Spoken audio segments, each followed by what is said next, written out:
জালালি ওয়াল ইকরাম 111 বার পরে পানিতে ফু দিয়ে ওই পানিটা বাসার চারপাশে ছিটিয়ে দিলে কি হয়? আমরা অনেকেই কিন্তু ঘরের ভিতরে বরকত চাই।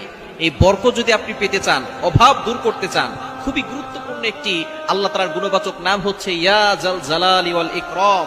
আল্লাহ পাক রব্বুল আলামিনের এই গুণবাচক নাম করে দোয়া করলে আল্লাহ তাআলা সেই দোয়াটা কবুল করেন। এটা আল্লাহ তাআলা নিজে বলে দিয়েছেন। কোরআন খুলেন 9 নম্বর পারা 13 নম্বর পৃষ্ঠার 4 নম্বর লাইন, সূরা আরাফের 180 নম্বর আয়াতে আল্লাহ বলছেন ওয়ালিল্লাহিল আসমাউল হুসনা ফাদউহু বিহা।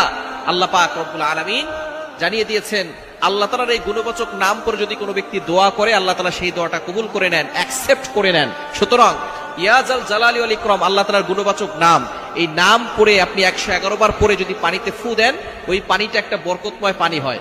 ওই পানিটা খেলে আল্লাহ পাক রব্বুল আলামিন আপনাকে সুস্থতার নিয়ামত দান করবেন। আপনি কল্পনা করতে পারবেন না, অনেক অসুস্থ ব্যক্তি আছে, কোনো ওষুধে তার রোগ ভালো হয় না। এরকম হয় কি হয় না? অনেক ডাক্তার দেখিয়েছে, কোনো রিপোর্টে কোনো কিছু ধরা পড়ে না। ডাক্তার বলতেছে সব জায়গায় সবকিছু ঠিক আছে, তারপরে সে অসুস্থ, সে কোনো সময় সুস্থ থাকতে পারে না।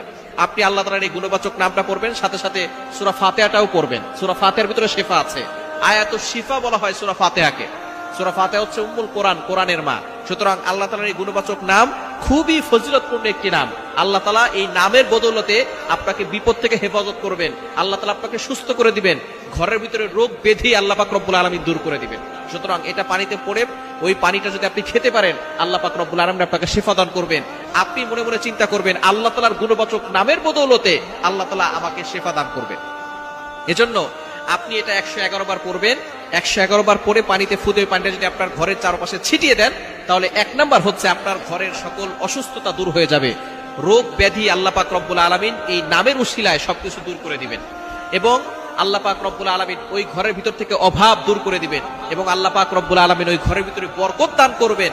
এবং ইয়া জাল জালালি ওয়াল ইকরাম যদি আপনি 111 বার করে দোয়া করেন, আল্লাহ পাক রব্বুল আলামিন সেই দোয়াটা কবুল করে নেবেন। অবশ্যই আপনি ওযু করে আমলটি করার চেষ্টা করবেন। ওযু করে আমল করলে এরপরে দুরূদ শরীফ পড়ে আমলটি করবেন। দুরূদ শরীফ প্রথমে 3 বার পড়বেন, শেষে 3 বার পড়বেন। দুরূদ শরীফ পড়ে যে আমল করা হয় সেই আমল আল্লাহ পাক রব্বুল আলামিন তাড়াতাড়ি কবুল করেন। অনেক সময় আমরা দোয়া করে দোয়া কবুল হচ্ছে না, দুরূদ শরীফ পড়ে দোয়া করবেন, আল্লাহ পাক রব্বুল আলামিন এই দোয়াটার সাথে সাথে 7 আসমান ভেদ করে আরশে আজিমে গিয়ে নক করবে। আর দুরূদ শরীফ না পড়লে সেটা মুআল্লাকুন, পেইন্টিং অবস্থায় থাকে, ঝুলন্ত অবস্থায় থাকে। দুরূদ শরীফ পড়বেন, প্রতিটি আমলের শুরুতে দুরূদ শরীফ পড়ার চেষ্টা করবেন।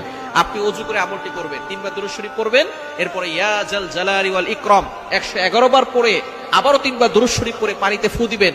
ওই পানিটা খাবেন, আল্লাহ পাক রব্বুল আলামিন সুস্থতার নিয়ামত দান করবেন, এবং ঘরের চারপাশে ছিটিয়ে দিবেন। দেখবেন আল্লাহ তাআলা ওই ঘর থেকে অভাব দূর করবেন, আল্লাহ পাক রব্বুল আলামিন রিজিক প্রশস্ত করবেন।